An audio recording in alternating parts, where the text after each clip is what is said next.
Hello everyone. Today I am explaining cantilever beam analysis and design. So in this video, here I am explaining how to design the cantilever beam, and first we will go for analysis. In that analysis part, here we have to find bending moment and shear force. Using the bending moment and shear force, here we have to determine the how much reinforcement should be required. This should be comes in design part. In analysis part, first we have to find bending moment and shear force. In design part, here we have to find the reinforcement details. So here the length of the cantilever beam is 2 meter. So this is the plan. Length of cantilever beam is, that is 6 feet 6 inch or 1.98 meter. Approximately I will be taken as a 2 meter. So this is the plan. So here I highlighted the cantilever beam length is 6 feet 6 inch from the column support.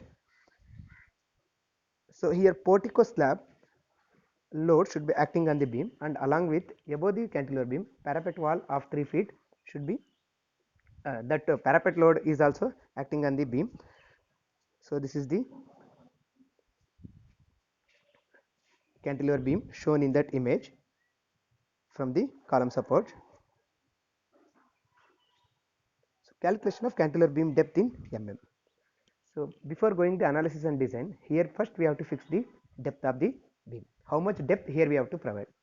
So 230 mm width is, that is standard. So depth how much here we have to fix. So as per code 456 23.2.1, that is in IS code 456, for cantilever beam L by D ratio should be taken as a 7. So now L is 1.98 meter divided by 7 is equal to 0.282 meter. So into 1000 you will get 282 mm.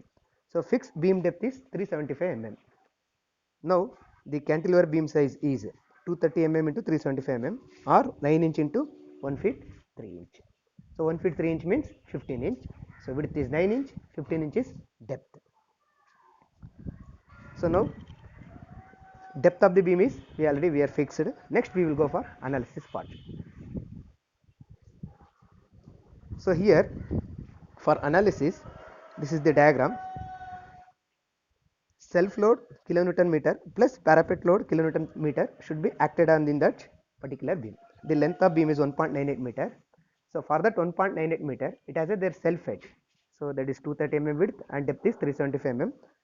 Above that, some UDL load should be acting, that is a slab load kilonewton per meter and plus parapet load kilonewton per meter. First we have to find slab load in kilonewton per meter.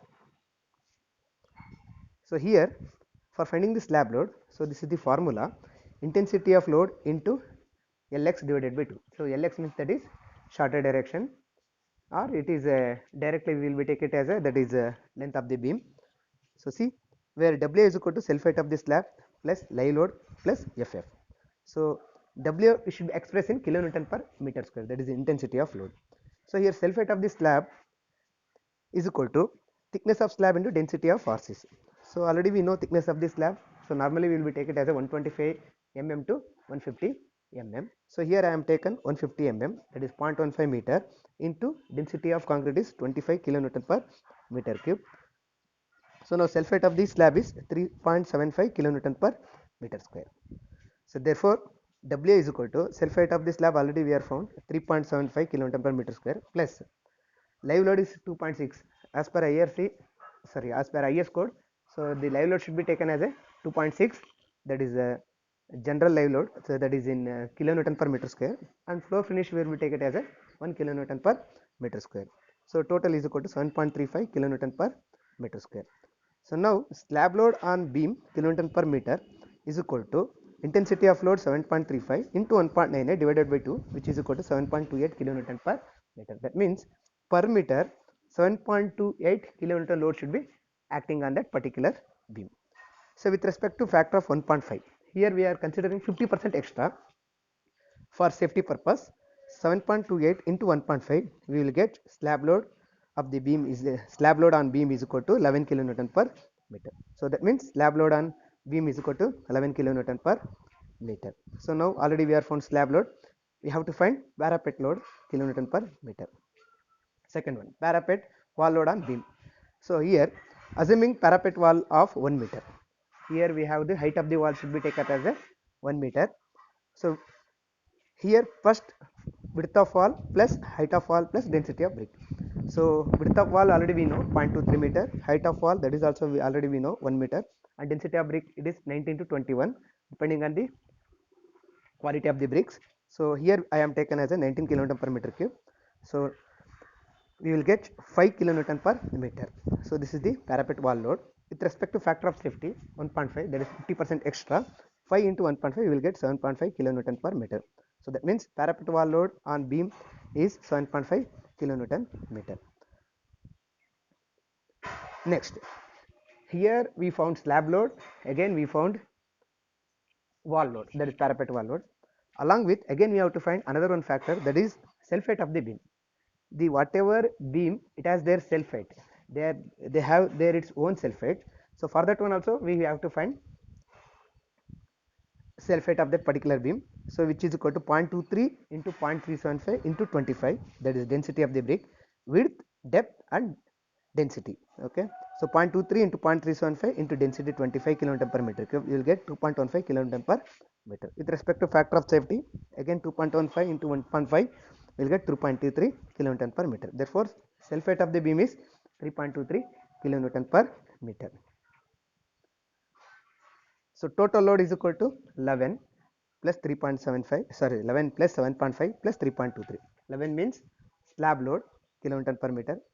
Again 7.5 that is wall load plus 3.23 that is self height of the beam. So total load should be acting, that is 27.73 kilonewton per meter. Now maximum bending moment here we have to find. So this is the diagram. So slab load 11, 7.5 that is wall load, and here beam it has their own self height, that is how much it is, 3.23 kilonewton per meter. So for that one, using this value we have to find bending moment and shear force. So before going to finding the bending moment and shear force, so see this is the green color portion whatever is there, green color portion whatever is there, this is the fixed part, and another whatever there, that is the free end. So in this, in green color portion in fixed support we will get hogging bending moment, that should be comes in negative. Okay, hogging bending moment, here zero bending moment, at free end bending moment should be always zero. So but bending moment whatever should become, it should be in hogging.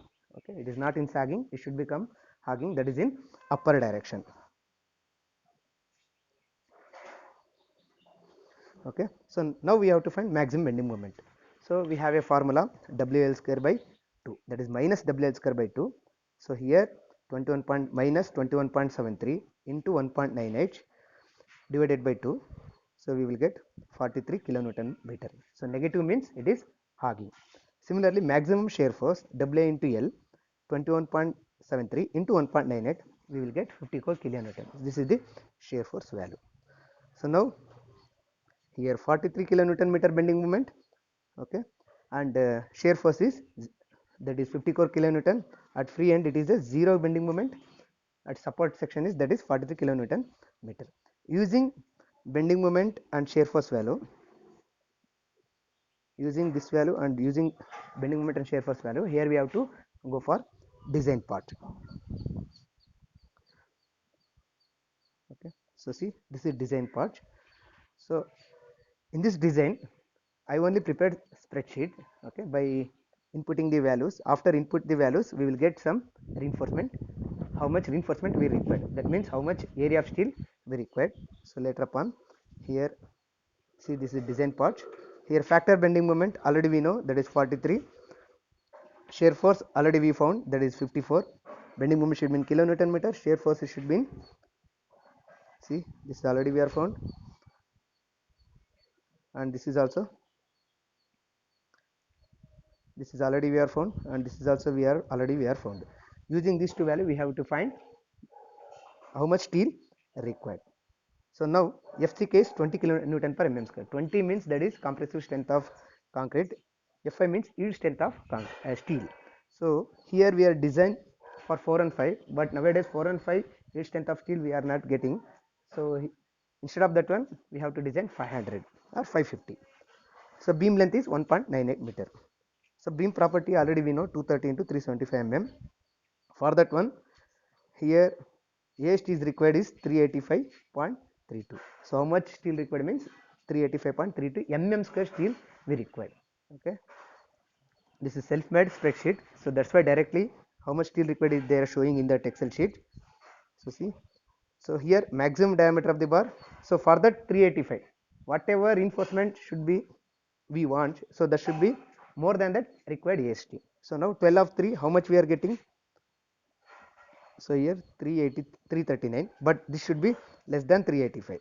So that's why what we have to do means again another 12 of 2 we required. So instead based on the what happened, 12 of 3 339 plus 12 of 2 226, we will get 565 mm square steel we require. That should be in same.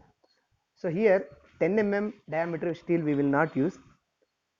In minimum reinforcement in beam is that is 12 mm diameter. So this is steel required.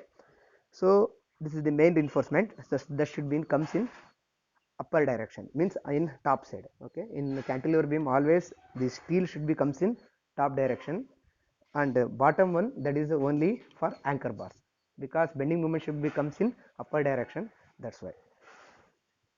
Next we have to find shear reinforcement. So see here shear reinforcement is required 100 mm. So that is 100 means here